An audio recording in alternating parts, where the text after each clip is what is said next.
Hi guys, XINJ is here, and today we're going to proceed on our index controller battery fixing journey. It's the same controller I was fixing in the last time, and if you want to know how I got to this, you can watch my previous video. If you followed instructions from my previous video, to get the new battery inside the controller, you may want to first get the replacement battery we put in previously out. Considering it's thinner than the original one, and the adhesive is not as cruel, getting it out is easier.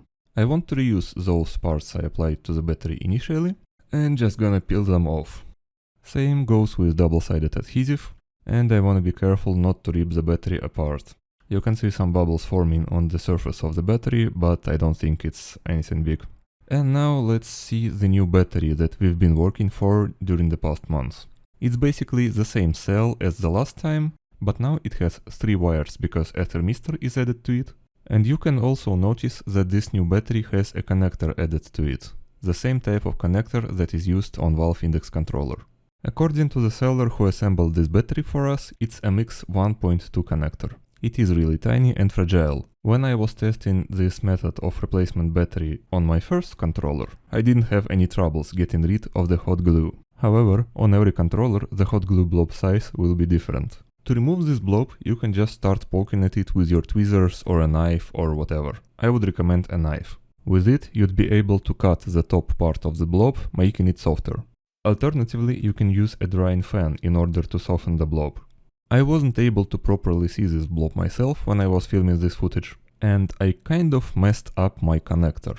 You barely can see it now, but there is a chunk of connector from the controller's PCB left inside the blob. I decided to clean this connector for future use and noticed it sticking out of the hot glue. Luckily, this little part is not crucial for connection, despite it seems to have some metal inside it. Again, to remove this hot glue, I would recommend to warm it up first or to cut down the top layer.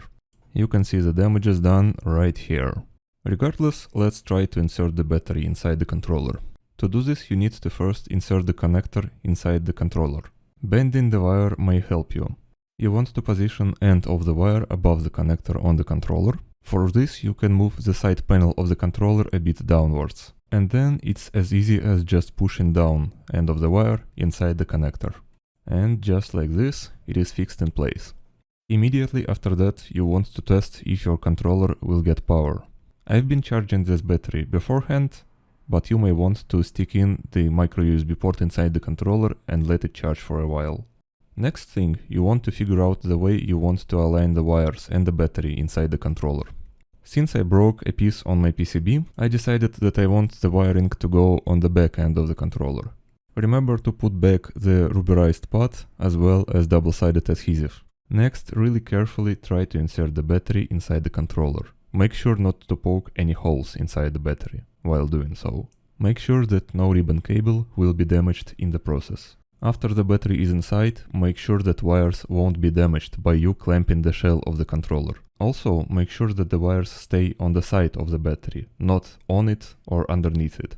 Since this battery is smaller than the original one, you may want to reposition the battery inside the case of the controller. I want to ensure that the double-sided adhesive will fix the battery in place, so I'm pushing the battery from below.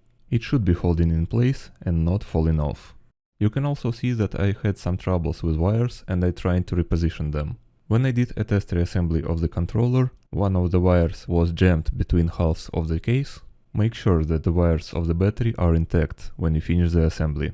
But if you even a little damage one of them, it's not fatal and you can try to fix it by unbending the wire. Off the camera, I applied a bit of duct tape to the connector and basically I did it to hold it in place instead of the hot glue. Ideally, I would also add a bit of cotton there or a ball of paper to squish the connector by the half of the controller. But frankly, after breaking the connector, I was kinda worried and didn't want to bother with it too much right now. And then, as always, after you ensure that the controller is working still, after you clamped the halves of the controller together, insert the ribbon cables back and assemble it. Again, to learn how to do this, you can watch my previous video on Valve Index controllers. And so I call this a day. The controller is fixed and is at full charge, which you can see by white LED. You can purchase the battery in XINJ store, and this is not sponsored, I don't get any royalties. I really spent way too much money and time on this project, and I really hope it was of help. My name was Sneaky Joe. Have a nice day.